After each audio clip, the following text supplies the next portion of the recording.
We begin our journey high above the Indian subcontinent, gently descending towards the eastern state of Jharkhand. Below us, a landscape of rolling hills and ancient plateaus unfolds, a canvas painted in earthy reds and vibrant greens. This is the Chota Nagpur Plateau, a region rich in minerals and history, and nestled within its heart lies our destination, the city of Dhanbad. As we drift closer, the world below transforms from abstract shapes into a recognizable tapestry of human settlement and untamed nature. From this serene vantage point, the sounds of the world below are muted, replaced by the gentle hum of the wind, allowing us to simply observe and appreciate the quiet grandeur of this unique place. It is a land where stories are etched into the very soil, a place known far and wide as the coal capital of India. From our vantage point, the city of Dhanbad reveals itself not as a chaotic sprawl, but as an organized living tapestry. The layout of the city is a fascinating study in patterns.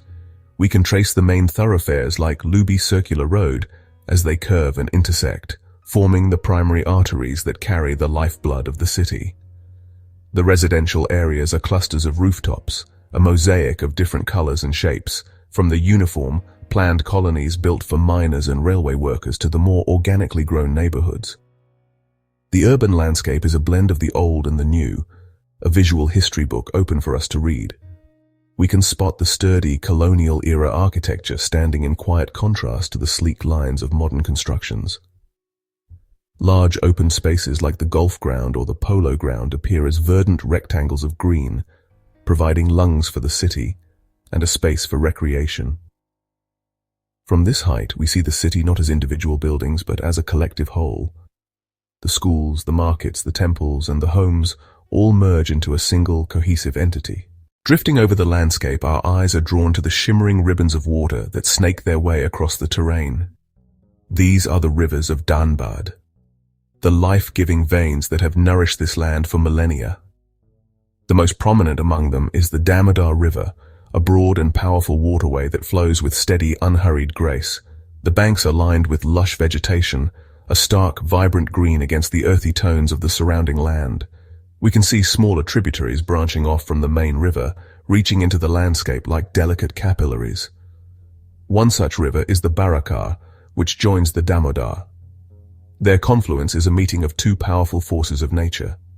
These waterways are the source of life for countless communities, with villages and agricultural plots along their banks.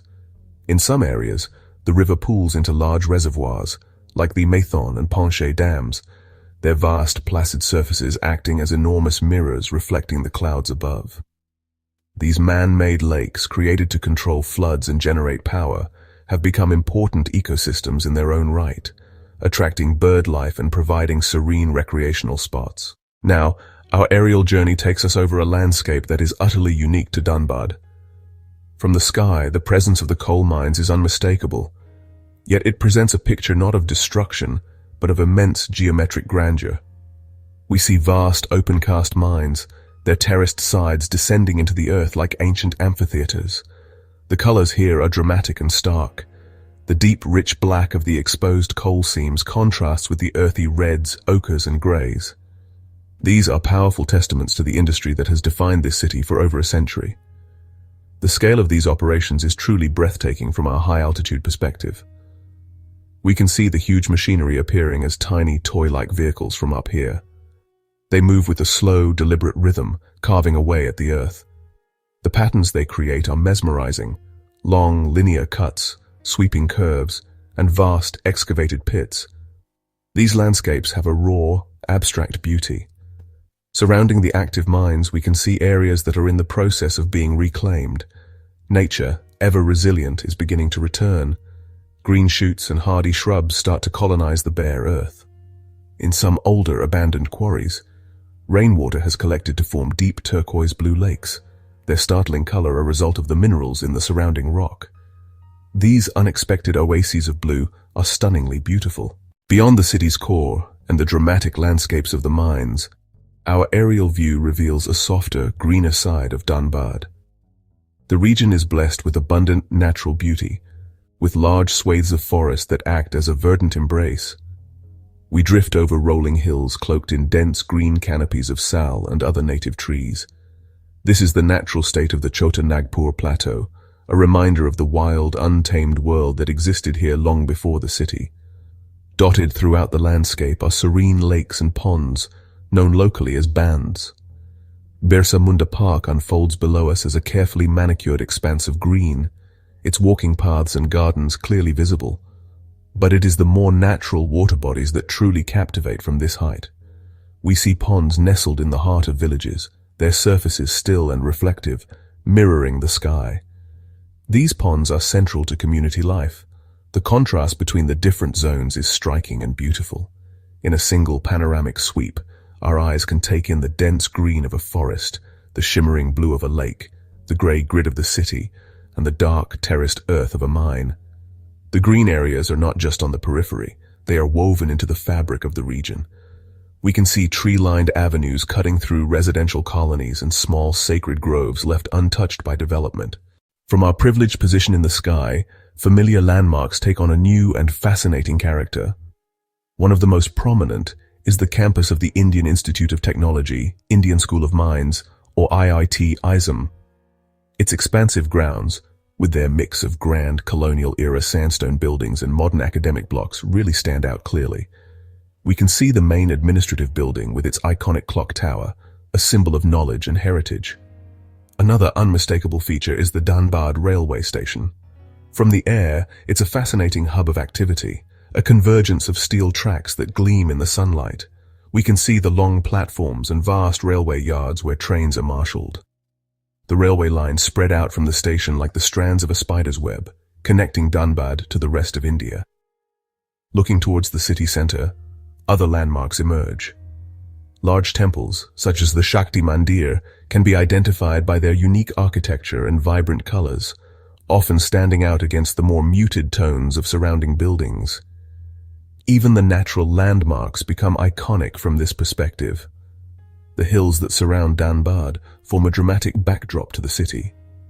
The Topchanchi Lake, nestled amongst these hills, is a stunning jewel of blue, a popular local retreat whose beauty is magnified when seen from above. The railways are the lifeblood of Dhanbad, and from the sky, their significance becomes visually poetic. The intricate network of tracks is etched onto the landscape like a vast metallic nervous system. We watch as these steel ribbons converge and diverge, creating complex junctions and sprawling railway yards that are marvels of engineering and logistics. This is where the city's primary purpose is most evident: the movement of coal.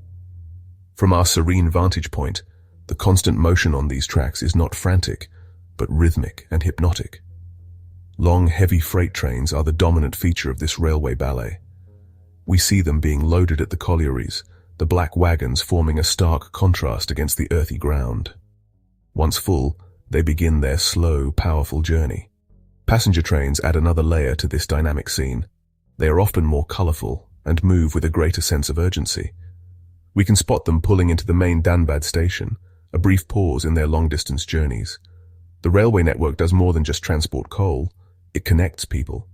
It brings families together, carries workers to their jobs, and links Dhanbad to the wider cultural and social fabric of India. As the day draws to a close, our aerial perspective offers us a seat at one of nature's most spectacular performances: the sunset over Dhanbad. The low-angled sun transforms the landscape, bathing everything in a warm golden light. The colors become richer and more saturated. The greens of the forests deepen into emerald. The reds of the earth glow with fiery intensity, and the waters of the rivers and lakes become molten gold, reflecting the fiery sky. The long shadows cast by buildings and hills add depth and drama to the scene, sculpting the terrain in a new and beautiful way. It is a magical time, where the entire city seems to pause and take a breath. The sky itself becomes a canvas of breathtaking beauty. Hues of orange, pink, and purple streak across the horizon, blending and shifting with each passing moment. As the sun dips below the horizon, a new kind of light begins to emerge from the city below. One by one, then in a flood, the city lights begin to twinkle on. The streets become illuminated ribbons of yellow and white. The city transforms from a physical structure of concrete and steel into a constellation of light, a human galaxy spread across the dark earth. From our vantage point, We watch this transition from day to night with a sense of wonder. As our aerial journey concludes and we linger in the twilight sky, a final, powerful impression of Dhanbad settles in. It is a feeling of unexpected and profound harmony. We have witnessed a landscape where the urban and the natural, the industrial and the pastoral, are woven together into a single, cohesive tapestry. The sharp, geometric lines of the mines lie adjacent to the soft, flowing curves of the rivers. The dense grid of the city is embraced by the lush green of the forests. It is a place of contrasts, but these contrasts create a balanced and strangely beautiful whole. We see the city not as a series of disparate, competing elements, but as an interconnected system, a living organism sustained by the very earth it is built upon. The coal that is extracted from the ground powers the city, which in turn provides a home for the people who work the land. The rivers nourish the fields that feed the population, and the forests provide the air they breathe. This cyclical, symbiotic relationship is laid bare for us to see from the heavens. It's a reminder that even in a world of intense industry and human activity, there is an underlying order and beauty to be found. Ultimately, our flight over Dhanbad leaves us with a sense of optimism and peace. The city and nature are in a constant dynamic dance, each shaping and influencing the other. From high above, we have been privileged to watch this dance, to see the rhythm of life in the coal capital of India.